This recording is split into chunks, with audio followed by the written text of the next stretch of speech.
देख रहे हैं कमोडिटी राउंडअप। मैं हूं मनीषा गुप्ता और बात आज करेंगे सोने चांदी की, जहां पर अच्छी खासी मुनाफा वसूली हमने फ्राइडे के बाद आते हुए देखी है।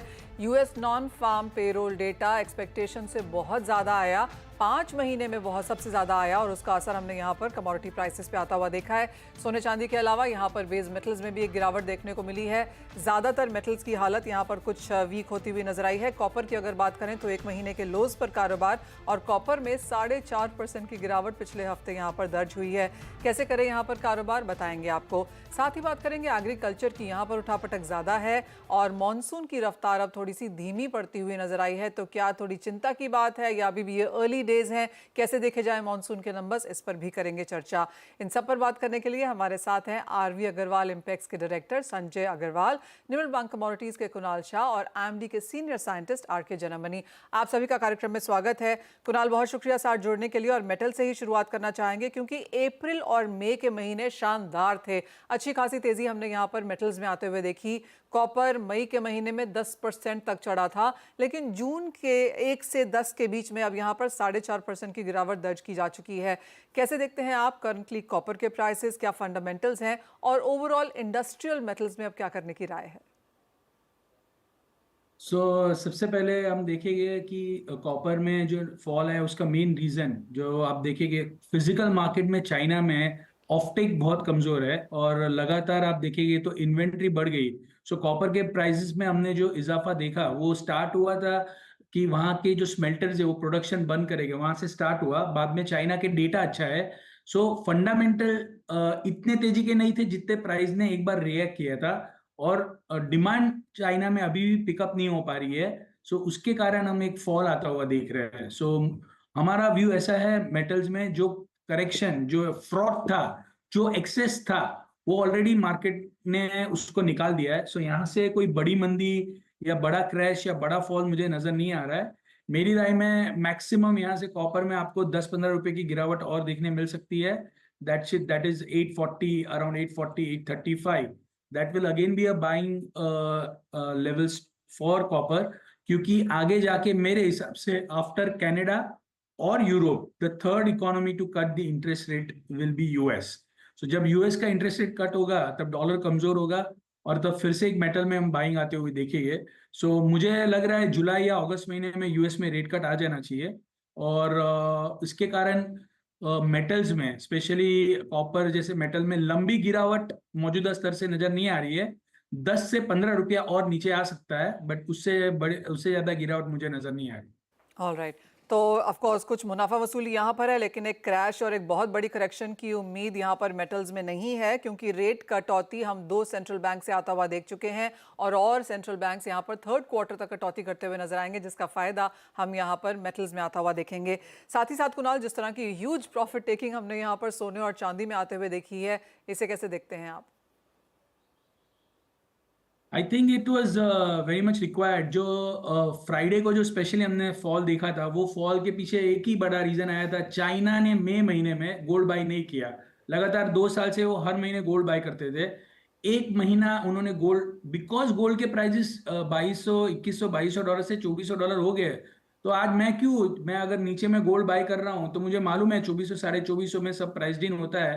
तो चाइना की सेंट्रल बैंक ने एक महीना गोल्ड बाय नहीं किया। That is not a big news. Okay, so market is over reacted that news. और जो मार्केट का इन्फ्लुएंस है दैट अभी चाइना गोल्ड बाय नहीं करेगा, they are done with gold buying. No, China will keep buying gold. Whenever the prices are going down, China will again come back into the market. Russia, BRICS economies are trying to settle their payments in their own currency. So entire जो भी country dollar को छोड़ के अपनी अपनी currency में payment करने की ट्राई कर रही है, उनको अपने रिजर्व में गोल्ड को ऐड करते ही रहना पड़ेगा, because they are going away from dollar. So they should be backing their currency with gold. Gold की जो सेंट्रल बैंक्स की डिमांड है that will continue whenever the prices decline, और डिक्लाइन होकर स्टेबल लग रहा है कि यहाँ पे हो जाएंगे, वहां पे सेंट्रल बैंक्स की बाइंग आएगी। मेरा मानना ऐसा है गोल्ड मैक्सिमम यहाँ से $20 से $25 नीचे आ सकता है। बट मैं लास्ट 1-1.5 महीने से कह रहा था करेक्शन आना चाहिए, करेक्शन आ गया। यहाँ से मुझे ज्यादा मंदी नजर नहीं आ रही है। 70,000, 69,500 ये सब लेवल्स के आसपास मैं फिर से अक्यूमुलेट करने के लिए रिकमेंड करूंगा। 1-1.5%, 2% नीचे आता है तो डरना नहीं चाहिए। Now 2280 to 2250-60 is a buying zone for gold. और सिल्वर जो फंडामेंटल थे और उसके कारण 96,000, 96,500 आ गया था। सो अभी 89,900, 89,500 चल रहा है। मैक्सिमम 87, 86,000 के आसपास आ सकता है, उससे ज्यादा नहीं आएगा। तो अभी जो फॉल आता है गोल्ड और सिल्वर में, उसको आप कैपिटलाइज कीजिए, फिर से लॉन्ग पोजीशन बिल्टअप कीजिए। जुलाई या अगस्त महीने में हमारे हिसाब से यूएस में रेट कट आएगा, and that will lead to another rally in bullions.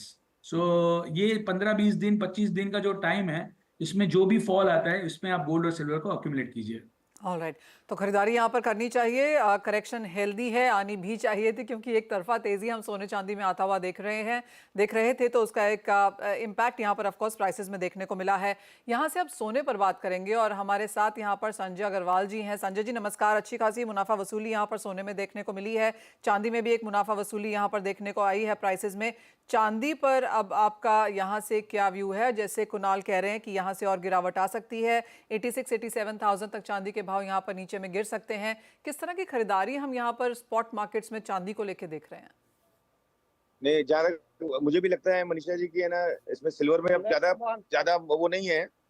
इसके अंदर बहुत ज्यादा गिरने का चांस नहीं है। और ये जितना गिरना था इसको गिर गया। अब 1 रुपया 2 रुपया ग्राम मैक्सिमम गिरेगा, और फिर उसके बाद में वापस जो है ये फिर से, जैसे कि उन्होंने कहा ना कि इसका जो इंटरेस्ट रेट अब जो डाउन होने का उम्मीद लग रही है, तो ये फिर से बढ़ेगा। हम लोग भी उसके अंदर ज्यादा गिरने के लिए हम लोग ज्यादा पॉजिटिव नहीं है यहाँ। ओके, साथ ही साथ आप कैसे देखते हैं इस बार चांदी का काम होता हुआ संजय जी? क्योंकि मैं आपसे सिल्वर शो ऑफ इंडिया में मिली थी और 400 कंपनीज, 800 बूथ्स, आप शायद आज भी वहीं पर हैं जिस तरह से आपका बैकड्रॉप है। ओके, तो किस तरह से चांदी का यहाँ पर काम हुआ है? किस तरह की टनेज यहाँ पर आपको लगता है कि ट्रेड्स के थ्रू यहाँ पर निकलती हुई दिखी होगी? नहीं, यहाँ पर 3 दिन में काम बहुत अच्छा हुआ है। आज लास्ट डे है, और आगे भी जो है जिस तरह से यहाँ पर जो कंज्यूमर ने जो B2B शो है ये, तो जिस तरह के जो रिटेल शॉपकीपर्स यहाँ पर आए हैं और जिस तरीके से उन्होंने बाइंग किया है, तो ये समझ में आ रहा है कि आगे का भी जो सिल्वर का जो फ्यूचर है वो बहुत बूमिंग है। और आगे जो है ये इसका जो सेल है वो बहुत बहुत तेजी से बढ़ेगा। और एक्सक्लूसिवली सिल्वर के स्टोर्स आपको इंडिया में अब जो अभी जैसे साउथ में दिख रहे हैं, तो आपको पूरे इंडिया में अब आपको आगे आने वाले दिनों में दिखेंगे। एक्सक्लूसिव सिल्वर स्टोर्स की अब चलन यहाँ पर बढ़ती हुई नजर आएगी। साथ ही साथ संजय जी, जिस तरह का मैंने देखा, जो मैं जब वहाँ पर थी, तो चांदी की मूर्तियों की अलग से यहाँ पर शोरूम से, चांदी के पायल का अलग, चांदी के इयररिंग्स का अलग, चांदी के बर्तनों का अलग, चांदी के सोफे तक भी आपके हमने यहाँ पर स्टॉल में देखे थे। तो किस तरह की बाइंग, किस तरह का इंटरेस्ट इन लेवल्स पे आता हुआ नजर आया है?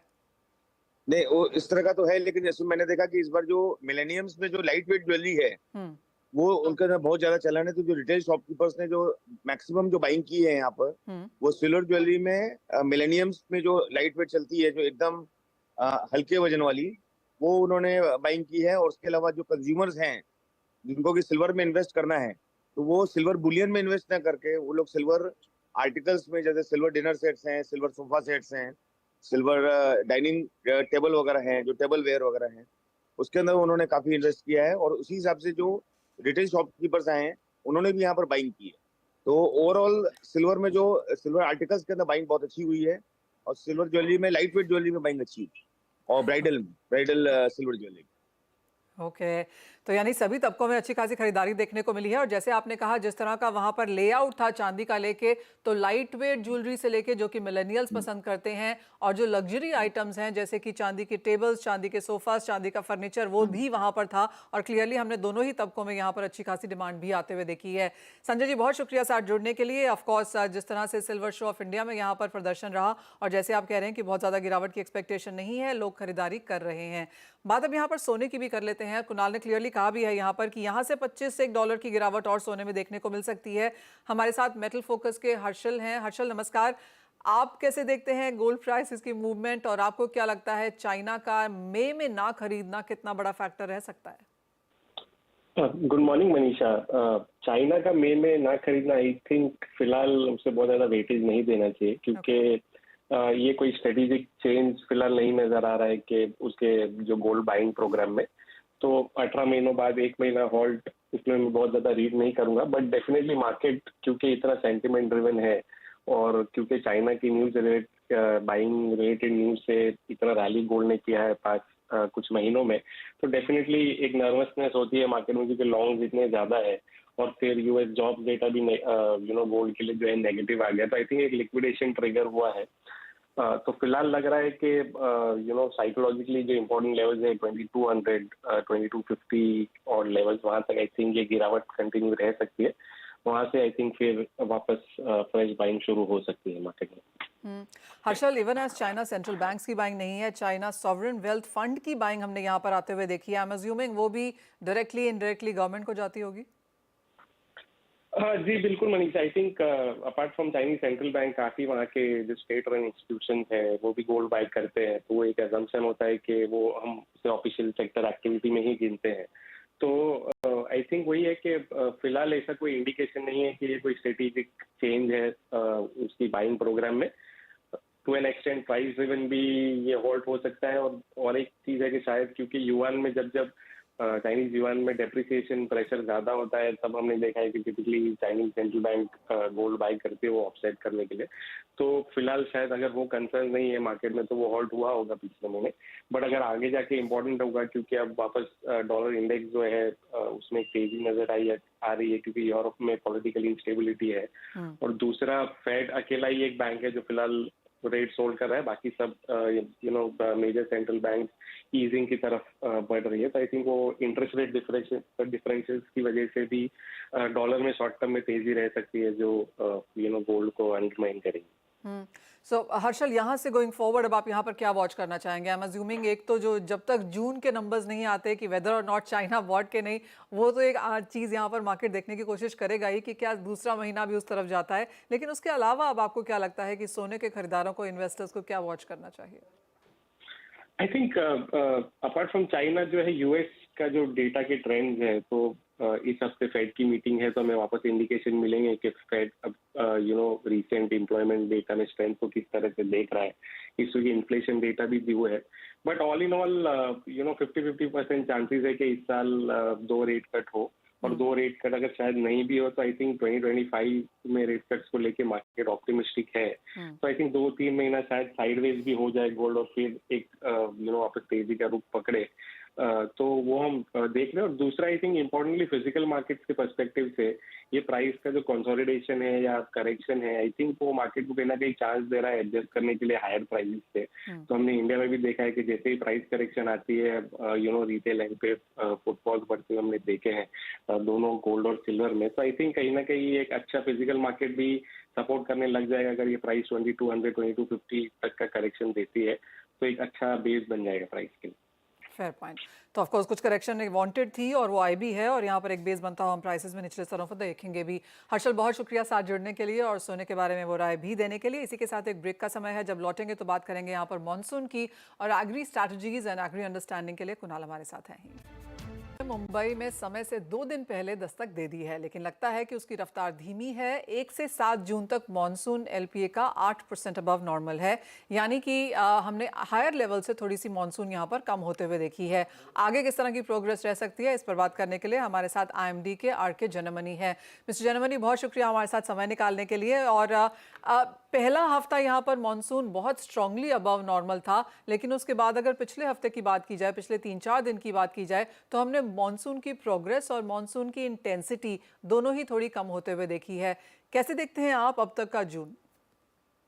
नहीं, अभी तक तो फंटास्टिक है, क्योंकि मेनली आपका जो कर्नाटक एंड महाराष्ट्र का जो इलाका है, इवन कल जो बारिश हुआ जैसे मराठवाड़ा है और इवन हमारा जो नांदेड़ एरिया है, औरंगाबाद है, अहमदनगर, नासिक, ये जो बेल्ट है जी। और मैं ये दोबारा बोलना चाहता हूँ कि कर्नाटक का जो सारा जो होता है, जो कल्टीवेशन होता है, चाहे कॉटन हो, चाहे सोयाबीन हो, चाहे डिफरेंट पल्सेस जो करते हैं, तो पिछले साल कंपैरिजन में it is huge actually. The rain normally where you don't get like Rayalaseema, interior Karnataka and Marathwada and this area, you are getting rain almost last Karnataka you are getting last 8 to 10 days and Tamil Nadu also, and so big area is getting rain and it is as per normal date. And monsoon का जैसे आप बताया कि आगे जो है थोड़ा rain जो है it will reduce actually after 2 days, So, but still we are monitoring, and we are thinking also, because the Bombay is receiving, and now we want to advance also to Dahanu and Aurangabad, Nashik, all these areas because of the rain. So we are monitoring only, and it is as per the prediction, and it is all right. Yeah. Okay so as of now mister Germany जो जून का जो range यहाँ पर दिया गया था वो 92 to 108% on the higher side था. अब तक जो ऑलमोस्ट आधा जून निकला है, कैसे देखते हैं आप वो progress? Yeah, 4% plus. We gave already. If you see, we gave only normal. We never gave June as ever normal. So it looks because we are still getting plus 4%. That is 104 till yesterday. So by 10 days of this June, so it is all right. Mainly, as I repeatedly tell the Karnataka, Maharashtra, so they have received actually as per the normal date. In fact, earlier also. So right from Kerala to Maharashtra and right from South Tamil Nadu to Andhra Pradesh, it is okay. Even South Odisha also receiving thunderstorm rain. So we have to wait and watch and look for further features or things actually in coming days. Yeah. Mr Janmani, किस तरह की progress आप as of now देख रहे हैं? जैसे आपने कहा कि थोड़ा रुक रुक के ही सही, लेकिन मानसून अभी तक जून में जी एक्चुअली इट इज नॉट रुक रुक के. अगर देखेंगे हर डेज में मानसून आगे बढ़ रहा है, तो आई डोंट थिंक एनी मतलब कहीं हॉल्ट अभी हुआ है. बट अभी जो है अभी थोड़ा हॉल्ट होगा, but that we are monitoring. जैसे मैंने बताया कि up to 10th June things are normal, so we have to look for further features to develop. But as it is now, we will continue to get heavy to very heavy over Maharashtra coast, even South Maharashtra, Goa, Kerala, all these areas where monsoon has been advanced. Yeah, but the North India, I must tell that first spell of a heat wave has developed also. UP, it was already there, but that has picked up now. We are getting new spell from Delhi, heat wave spell, and also Haryana, Punjab will be around 11th or 12th of the June. So this is north when we are getting a fresh spell of heat wave. So that we are mainly giving the warning, red color for Uttar Pradesh from 13th or 12th June onward for the heat wave, and also for Haryana and Punjab we are also started giving the orange color from 12th or 13th, something like that. So that heat wave we are giving mainly the warning for the north because of the absence of the WD or any new system. We are not getting much moisture also over the area. Yeah. Yeah. Alright Mr Janmani, बहुत शुक्रिया समय निकालने के लिए. तो जैसे आपने कहा कि अब तक मानसून की प्रोग्रेस ठीक ठाक है, 104% पे हम मानसून के हिसाब से खड़े हैं, जो कि अबव नॉर्मल है. लेकिन अगले 2-3 दिन यहाँ पर कठिन रह सकते हैं, और अब शायद एक हॉल्ट हम बनता हुआ देखेंगे. और IMD उस सिचुएशन को यहाँ पर मॉनिटर कर रही है, और आपसे फिर ऑफकोर्स बात होगी कि किस तरह की प्रोग्रेस यहाँ पर आगे जाकर 2-3 दिनों में देखने को मिलती है. जून का महीना काफ़ी इंपॉर्टेंट रहता है, क्योंकि इस बारिश के साथ साथ किसान यहाँ पर बुआई करना शुरू करते हैं. खरीफ के लिहाज से अभी MSP की अभी यहाँ पर अवेटेड है कि क्या किस तरह की हाइक यहाँ पर सरकार की तरफ से होती है, वो भी एक्सपेक्टेड इसी हफ्ते में है, तो उस पर भी हमारी नजर यहाँ पर रहेगी. कुणाल, कैसे देखते हैं आप overall agri as a space को? क्योंकि ये डे टू डे की प्रोग्रेस है, जब तक हम पूरे, और ये बेसिकली पूरे 4 महीने इसी तरह से यहाँ पर चलता है, लेकिन जिस तरह के नंबर्स फिलहाल हाथ में हैं, कैसे देखते हैं आप? I think as of now it looks good. The monsoon progress in India is good. जो स्टार्ट में जून महीने में होना चाहिए. So this is generally a indication where जब ऐसे टाइप का जब मानसून होता है, तो वो टाइप पे एक बार जो तेजी का जो माहौल होता है एग्रीकल्चर कमोडिटी में, वो थम जाता है. Until and unless there is some disruption, there is some delay, और so ऐसा as of now कुछ नजर नहीं आ रहा है जितना हम ट्रैक करते हैं या समझ पाते हैं. So we are not meteorologists, but the reports whatever we are reading is indicating that this is not going to be a year where जहाँ पे कोई बड़ी प्रॉब्लम आने वाली है कोई भी एग्रीकल्चर क्रॉप को लेके. और मुझे लग रहा है सोइंग ठीक ठाक रहेगी, और मानसून का progress is more than nice. और इसी बीच आपके स्क्रीन पर वो बिग ब्रेकिंग है नीचे, जहां पर PM मोदी ने जो पहली फाइल यहां पर साइन करी है वो किसान कल्याण के हिसाब से है. तो उन्होंने कहा गया है, और ऐसा सोर्सेज के थ्रू यहां पर देखने को मिल रहा है, कि जो किसान सम्मान निधि है उसमें 20,000 करोड़ यहां पर जारी किए जा रहे हैं. ये 70वीं इंस्टॉलमेंट है PM किसान निधि की, जो यहाँ पर PM ने साइन करी है. और जिस तरह की स्टेटमेंट्स हमें यहाँ से आ रही हैं ऑफिशियल सोर्सेज के हिसाब से, वो ये है कि ऑफकोर्स PM मोदी ने जो कार्यकाल संभाला है 3री बार प्रधानमंत्री के तौर पर, तो पहली फाइल जो उन्होंने यहाँ पर साइन करी है वो 17th इंस्टॉलमेंट है PM किसान निधि की. 17th इंस्टॉलमेंट जो PM किसान निधि की है इससे 9.3 करोड़ किसानों का फायदा होने की एक्सपेक्टेशन है और जो ये डिस्ट्रीब्यूशन है ये 20,000 करोड़ बतौर एज ऑफ नाउ यहाँ पर देखा जा रहा है। तो ये पहली फाइल जो साइन हुई है ये फार्मर वेलफेयर के लिहाज से है। आपको याद दिला दें कि रूरल इंडिया की तरफ से यहाँ पर कुछ डिस्ट्रेस इस बार देखने को मिला है। वोटिंग के नंबर्स में भी वो हमने आता हुआ देखा है, लेकिन किसान सम्मान निधि की जो पहली किश्त है वो यहाँ पर जारी की गई है। और जो स्टेटमेंट्स आते हुए हमने देखे हैं वो ये हैं कि सरकार ने कहा है कि वो ज़्यादा काम यहाँ पर किसानों के लिए और एग्रीकल्चर सेक्टर के लिए यहाँ पर आने वाले समय में करना चाहेंगे। तो वो पहली किसान निधि की 17वीं किश्त यहाँ पर पीएम ने उसके ऊपर दस्तखत किए हैं। वो विजुअल्स आप अपनी स्क्रीन पर यहाँ पर देख सकते हैं।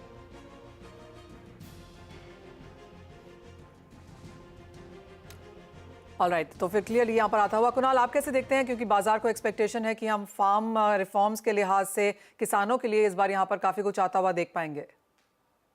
Yeah, it seems that will be the top priority because आज जो भी पिछले साल भी जो हुआ था किसान प्रोटेस्ट को लेके या जो भी है, so I think government is really hit.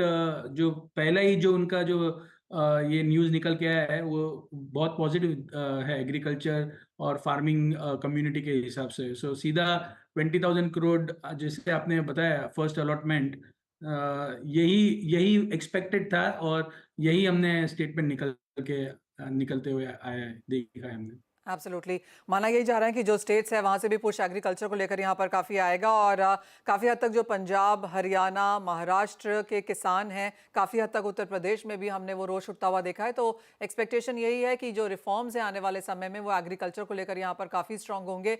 और जैसे हम आपको लगातार बताते भी जा रहे हैं कि अब जो नई चीज़ है, जो पहली कैबिनेट मीटिंग है, एक्सपेक्टेशन ये है कि खरीफ की बुआई अब यहाँ पर होनी शुरू हो जाएगी और खरीफ की जो फसलें हैं उनकी एमएसपी का डिसीजन आने वाला है। 8 से 10% का इजाफा हम यहाँ पर एमएसपी में आता हुआ देख पाएंगे। तो वो अगली चीज़ है जो शायद ये सेक्टर अब यहाँ पर वॉच करने की कोशिश करेगा। ऑफ कोर्स उन सभी खबरों पर हमारी सीएनबीसी आवाज़ पर यहाँ पर नजर रहेगी, लेकिन फिलहाल समय है एक ब्रेक का। हम लौटेंगे तो बात यहाँ पर करेंगे इक्विटी मार्केट्स की।